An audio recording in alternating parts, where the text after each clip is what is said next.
بسم الله الرحمن الرحيم. عن أبي هريرة رضي الله عنه قال: جاء رجل إلى النبي صلى الله عليه وسلم فقال: إني مجهود إلى آخر الحديث. متفق علیہ.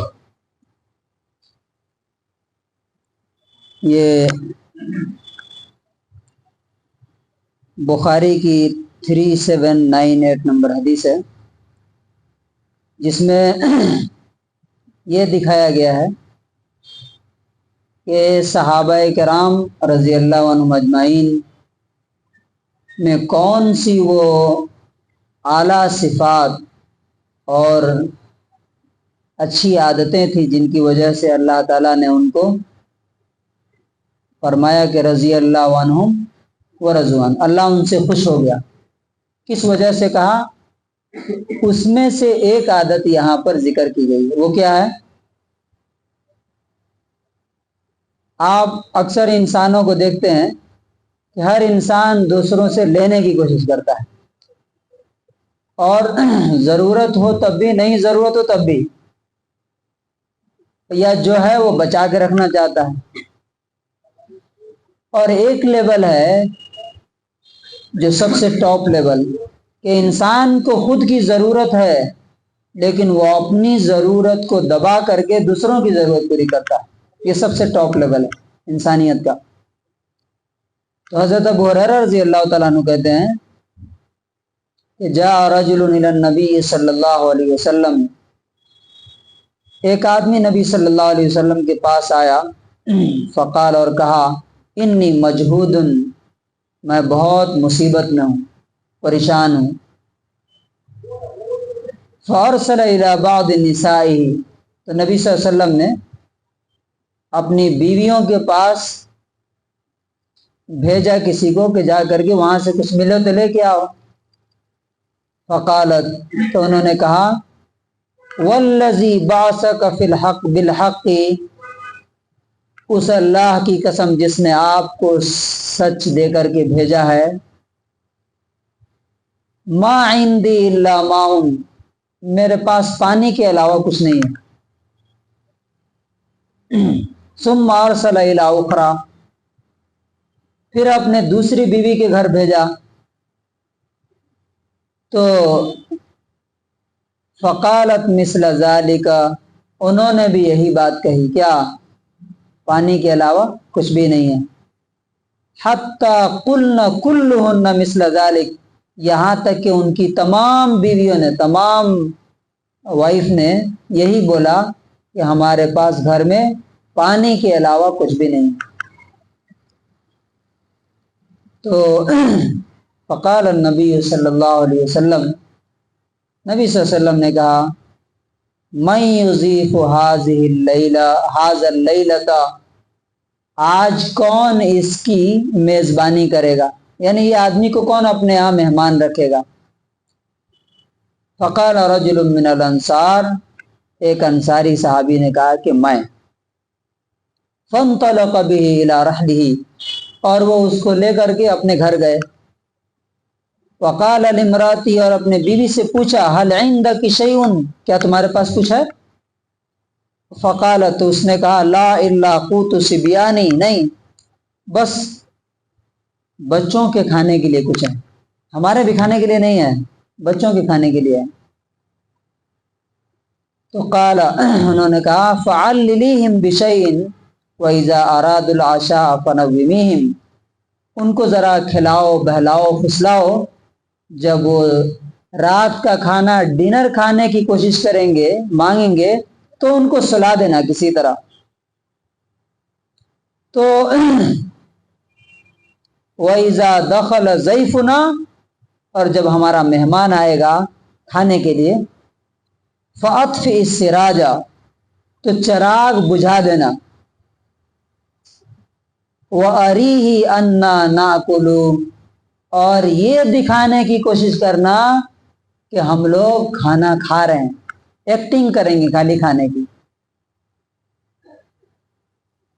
فَقَعَدُوا وَأَكَلَ الضَّيْفُ، تو انہوں نے ایسا ہی کیا، بچوں کو سلا دیا بھوکے، اور بیٹھ گئے، مہمان نے کھانا کھا لیا، وہ بات طاویینی، یہ بیٹھے رہے دسترخوان پہ، اب اندھیرا تھا تو ہاتھ بڑھاتے تھے پلیٹ میں اور منہ تک لے جاتے تھے، منہ بھی چلاتے تھے جیسے کھانا کھا رہے ہیں، لیکن کھانا نہیں کھایا، صرف مہمان کو کھلا دیا۔ فلما اصبح، جب صبح ہوئی، غدا علی النبی صلی اللہ علیہ وسلم، وہ نبی صلی اللہ علیہ وسلم کے پاس گئے، فقال، تو آپ نے کہا، دیکھیے بڑی چیز بڑی قربانی کے بعد ملتی، لقد عجب اللہ من صنیعکما بضیفکما اللیلۃ، تم نے رات جو اپنے مہمان کے ساتھ کیا ہے، اللہ تعالیٰ کو اس پر حیرت ہے، تمہارا یہ کام دیکھ کر کہ کیا اس لیول تک یہ پہنچ سکتے ہیں کیا؟ کہ اب اس حدیث میں ہمارے لیے کیا لیسن ہے؟ نمبر 1، رسول اللہ صلی اللہ علیہ وسلم کے پاس کوئی بھی ضرورت مند آتا تھا تو آپ واپس نہیں کرتے تھے۔ آج دیکھ لیجئے، گھر میں کچھ نہیں ہے، پھر بھی اس کو نہیں بولا کہ چلے جاؤ گھر۔ ہم لوگ کیا ہوتا ہے، ارے نہیں ہے جی، کتنے لوگوں کو دیا، جاؤ ہمارے پاس نہیں ہے، بول کے بھگا دیتے ہیں نا۔ لیکن انہوں نے اس کو نہیں بولا کہ جاؤ ہمارے گھر میں نہیں ہے، ساری بیویوں کے پاس نہیں تھا تو کھڑے ہو کے اعلان کیا کہ کون ہے جو اس کی، اور وہ ان کا مہمان نہیں تھا، یاد رکھیے، کوئی نارمل آدمی تھا، کوئی عام آدمی تھا، کوئی اسٹرینجر تھا، مجبور اور پریشان تھا، تو اعلان کیا۔ اس سے کیا سبق ملتا ہے؟ اگر آپ کسی کی ضرورت پوری نہیں کر سکتے ہیں تو آپ ذریعہ بن جائیے، اللہ تعالیٰ آپ کو بھی اتنا ہی ثواب دے گا جیسے رسول اللہ صلی اللہ علیہ وسلم نے کیا۔ اور تیسری چیز آپ دیکھیے، جو اصل ہے اس میں، اس حدیث کی جو روح ہے، ایسنس ہے، کہ کیا لیول تھا ان کا۔ اگر آج ہم میں سے کچھ لوگ، کوئی بھی آدمی اگر گھر میں کچھ نہیں ہے اور کسی مہمان کو لے کے چلا جائے تو بیویوں کی طرف سے کیا ری ایکشن ہوگا؟ دماغ خراب ہو گیا ہے کیا؟ پہلے ہی سے گھر میں کچھ نہیں ہے، ایک آدمی کو لے کے چلے، انہوں نے ایک ورڈ بھی نہیں بولا، بلکہ شوہر نے جو مشورہ دیا بالکل اس پر عمل کیا۔ اور دوسری چیز یہ، ابو طلحہ ان کا نام بتایا جاتا ہے، ان کی ہمت اور حوصلہ دیکھیے، ایک تو ہوتا ہے خود بھی نہیں کھانا، اور ایک ہے بچوں کو بھوکا رکھ دینا، یہ اس سے بڑا کام ہوتا ہے۔